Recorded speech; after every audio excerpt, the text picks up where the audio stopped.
Hello guys, welcome back to Potan's War. Today we will take a look at these two beautiful Russian tanks for the war on Ukraine in 1 to 48mm from the French company The Forge.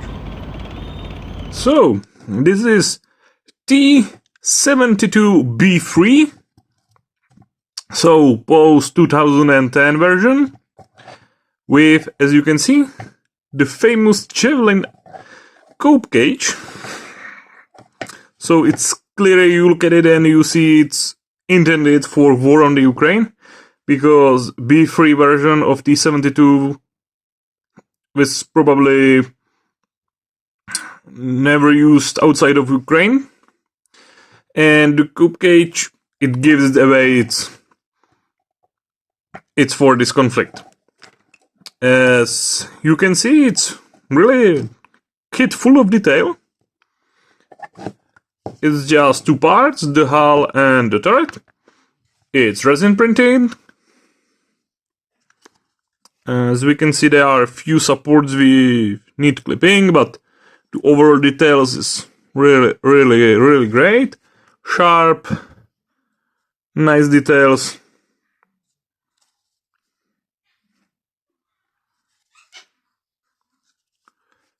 There are even these details like these stowing ropes, extra fuel tanks, stuff you would expect. But for me, the biggest and the most cool thing about this tank is the turret with this antijavelin cage, which became sort of, well, trademark and meme for the Russian army and the Ukraine. And as far as I know, there is nobody who is doing them. So I'm glad that somebody is doing it and you can buy it. And if you are wargaming the war in Ukraine as I do, you have exact piece for your collection, which is great. There are these era contacts in this signature triangle shape, some other on the roof of the turret. There is also the heavy machine gun, the boxes with spare, there's smoke dispensers, lenses for the sensors. You can see it's really great and full of detail. And to be honest, I was little afraid about the cage itself, because I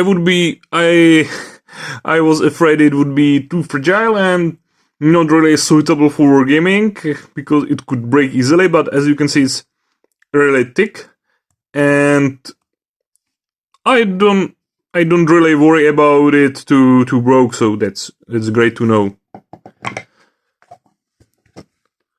So it's hollow kit, as you can see. It has some weight in your hand as you have it, and it's solid chunk of resin, and I think it's really beautiful. So let's take a look at the second tank, and this is this T-90. So probably the most modern Soviet tank, or in this case Russian tank, at the theater right now.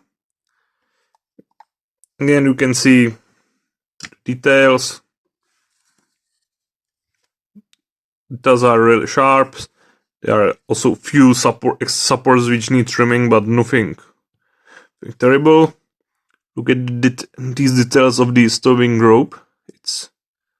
You see the loops for the it's really beautiful details.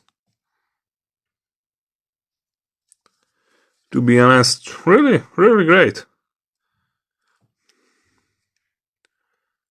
So that was all, and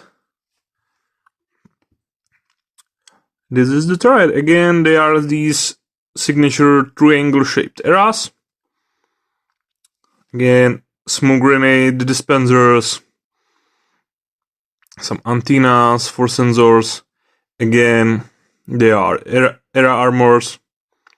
Again, there is heavy machine gun on the turret.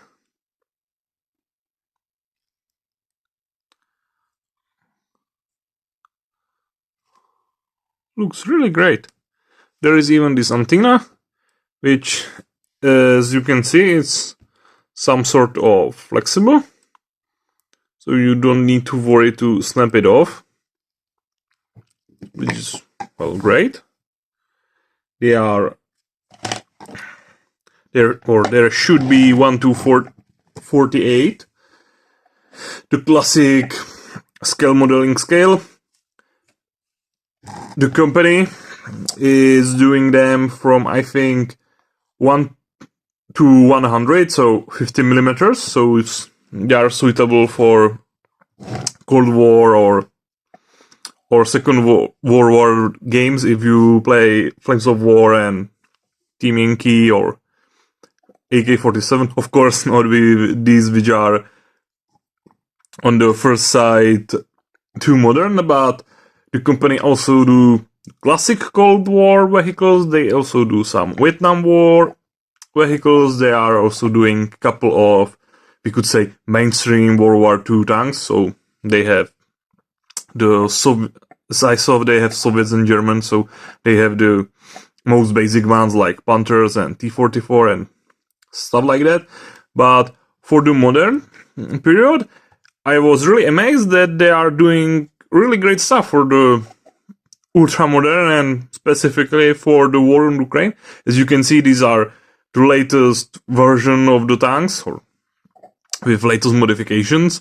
Like I see as this scope cage, they have the Ukrainian T-74 BV configuration with the really significant, as we can see, memoized era blocks everywhere. They have Ukrainian BTR-4, and they also have the Western stuff sent there. So basically, you can just buy from this company, and you can have basically any vehicle you can tote off, and it's probably there. Also, the owner is really a great guy to chat with. There is no issue to tell him you want to scale up the vehicle or you have something new or some modifications. At first, these were not in 1 to 48, and I just asked him if he could make them. I think it was for the T-90. It was just in the biggest one was 1 to 72. And I just asked him if he could do it in 1 through 48, and he had no problem, and you see here the results. Also, he doesn't just do the vehicles, he also has some small range of Ukraine soldiers in 1 to 48, which I will take a look at them in the next video, where I will sort of compare them to in-country and turn-based ranges, which also do War on Ukraine STLs. So I have there this in-country Wagnerite, and I will put him next to tank to see how the scale works out. And it works pretty well. Next to it, it has the right feeling. So that was the Forge, French company. I will put, of course, link in the description. And see you in the next one.